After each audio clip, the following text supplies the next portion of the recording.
Last week, I resurrected my bad head segment to mixed reviews, and mixed in with the useless comments about how it's not your best, and stick to musical autopsies. That is, by the way, the voice I read these types of comments in. Many people were apparently genuinely upset about a couple jokes I made about dead Glee cast member Cory Monteith. From Billboard.com, Cory Monteith's death shocks Glee family. What? Taking too much heroin can kill you? I'm so shocked. I'll just stick to cocaine instead. In a similar story from the New York Times, Fox says Glee season delayed by Monteith death. I imagine they'll have to take out that scene where he was tying off in the school bathroom before the big sing-off. That's probably in poor taste now. So, to those of you that were upset by that, I'd like to take a moment and do something I said I'd never do about one of my jokes. Apologize. So, here goes. Sorry that you're a bunch of pussies who are sad a junkie died. Fuck Cory Monteith, and once again, fuck your feelings. Why do you even care? Did you know him? Well, we feel like we did. We watched him on TV every week. So the answer to that question is no, you didn't. You knew a fictional character that he played on a television show. You knew him just as well as you know a character in a book. Yeah, but it's a tragedy. Wait, it's a tragedy? Sandy Hook was a tragedy.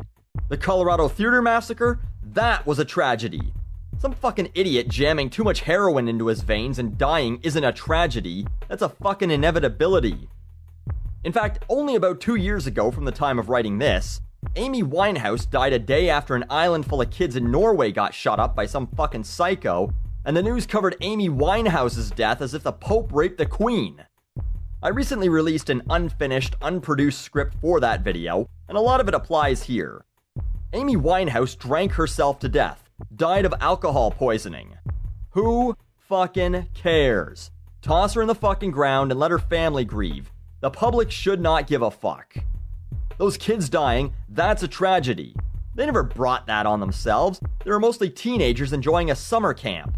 I'm sure the brochure never said, maybe gunned down by some sick fuck. They probably figured the worst that was gonna happen was a goddamn bee sting or a sunburn. But if you abuse alcohol or drugs, you know the risks. How can you not? It has to be impossible in this period in time to not know that those things can kill you. And if you didn't know, I'm fucking telling you right now, they can kill you. People make mistakes. Yeah, I remember that time I accidentally fell on a heroin needle for several years. Oh, right, no, that didn't fucking happen to me. That doesn't happen to anyone. Using drugs isn't a mistake, it's a choice you make over and over. Well, Buckley, whatever, it's still a tragedy when anyone dies. Well, then you must be the most morose motherfucker on the planet. How do you have time to do anything when you're mourning every single death? It's estimated that somewhere between 150,000 and 200,000 people die every day. So, you're tweeting about all their deaths too, just like I'm sure you tweeted or Facebooked about Cory Monteith's death, right? Let me ask you, how many tweets did Johnny Junkie down the street from you get when he died from his drug overdose? How many of you are mourning him today? Well, fuck you, Cory was a role model to me and I'm sad that he died. Here's some hard truth. Your fucking role model was a junkie piece of shit. And if you really feel this way, I need you to do something for me. Go find your parents, wherever they are, and fucking slap them for being shitty human beings that never taught you that celebrities are not role models just because they're famous. They're just people. And there's shitty people, and there's good people.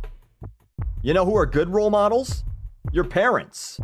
If they suck, if they do drugs or molest kids or something, how about an older sibling, or even a younger one who does good shit? Or maybe a teacher, or a coach. People that are in your life. Not some fuck that you see on TV or hear on the internet. Oh, no one fucking thinks I'm their role model. I'm just some asshole who talks shit on the internet. If someone is your professional inspiration for what you'd like to do, that's one thing. But don't mistake that with who they are as a person. Role models should be good people who are actually in your life. Cory Monteith was likely not in your life. You weren't his friend, you never hung out with him. And if you were his friend, you should have told him stop doing heroin, because now your friend's dead. but you should show some respect to his family. Why? Corey didn't. He jammed shit into his arms until he died, abandoning them and disgracing their name in the process. He fucking wasted the life his parents gave him. You know when you get a nice present from someone and you throw it out or you lose it like a fuck who doesn't take care of their shit? That's what he did with the gift of life that his parents gave him. Well, I liked Corey Monteith. So what would have happened if it was Nicki Minaj ODing and I made a joke about her death? Is that funnier because you don't like her but you liked Corey Monteith? If so, you're a fucking hypocrite. A junkie is a junkie. They deserve no sympathy whether they were famous or not. No one forced them to do anything. You make your own choices in life, and you either live with them or you die from them.